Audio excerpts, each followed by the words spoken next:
ये जितने उलमाए कराम यहाँ बैठे हैं, इनके वालिदैन भी तो दुनिया में अपने साथ पेट लेकर आए थे, उन्हें भी तो औलाद कमाने वाली चाहिए थी। वो चाहते तो 100% दुनिया में डालते। उन्होंने दीन भी पढ़ाया है। दीन ऐलान हो रहा है, उलमा आए हैं, हमारा पूरे का पूरा प्रोग्राम बारौनक हो गया है। तो भाई इनके माँ बाप ने इन्हें पढ़ाया, समझाया, दीन पढ़ाई, आज दुनिया उनकी नस्लों की कदर करती है। तो अगर आप और हम चाहते हैं कि हमारी औलादों में दीन जारी रहे तो अपनी औलादों को पढ़ाओ, बच्चियों को भी और बच्चों को भी। और मेरे ख्याल में मेरी माओ बहनों का मजमा भी है, तो मैं अपनी ख़वातीन बहनों से एक जुमला कहता हूँ, मेरी बहनों तुम भी कुरान पढ़ना याद करना शुरू कर लो। ये ना कहना मेरी उम्र बड़ी हो गई है, मैं कुरान याद कर पाऊंगी। हज़रत शेखुल हदीस साहब तशरीफ़ फरमाए, मैं एक जुमला अर्ज करने लगा हूँ। सवाबी के अंदर हमारे उस्ताद जी तशरीफ़ ले गए, एक खातून का वाक़या है, वहाँ उनके खावन ने हमारे उस्ताद जी को वाक़या सुनाया। कहा हज़रत आप कुरान पे तो तकरीर कर रहे हो, अपनी घर की बात बताऊँ? का जी बताएं। कहा मैं अल्हम्दुलिल्लाह नाना और दादा हूँ, तो मेरी बीवी नानी और दादी है, तो हमारी उम्र का अंदाज़ा लगा लें, हम 10-12 बच्चों के बाप हैं। कहा जी हाँ। कब हमारे बच्चों के भी बच्चे हो गए हैं।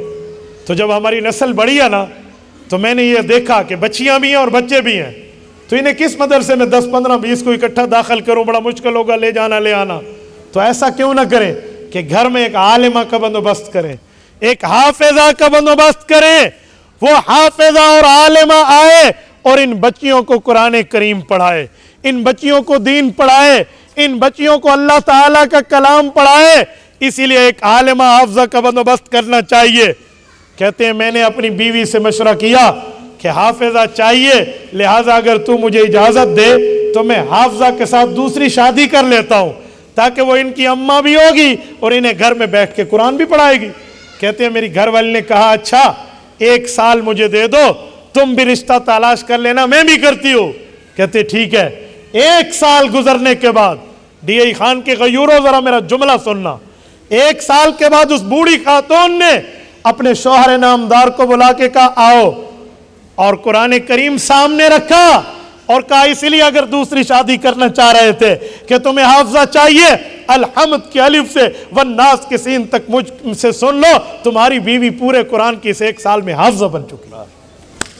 उमर नानी और दादी पर है। और हमारे यहाँ क्या कहते हैं, अल्लाह माफ करे, हिम्मत को तोड़ने के लिए बुढ़ा तोता नबे करे न थे। बूढ़ा आदमी नहीं पढ़ सकता, बूढ़ी औरत नहीं पढ़ सकती। उस खातून ने इस एतराज को पांव की ठुड्डे से उड़ा दिया। क्या जुमले हैं यार, क्या बात है। मैं उलमा की मौजूदगी में एक बात कहता हूँ, दीनी काम कोई बंदा शुरू करे ना सिद्क के नीयत से और वो पूरा ना हो, रब्बे करीम क़यामत में मुकम्मल काम करने वालों को लिस्ट से उठाते हैं। है या नहीं है? अगर आपने हिफ्ज़ शुरू कर लिया, रोज़ाना 1 आयत, अल्लाह न करे दुनिया से रुखसत हो गए, क़यामत में तुम्हारा अशर भी हुफ़ाज़ में होगा। तो बंदा इसको शुरू कर ले, करेंगे इंशाअल्लाह।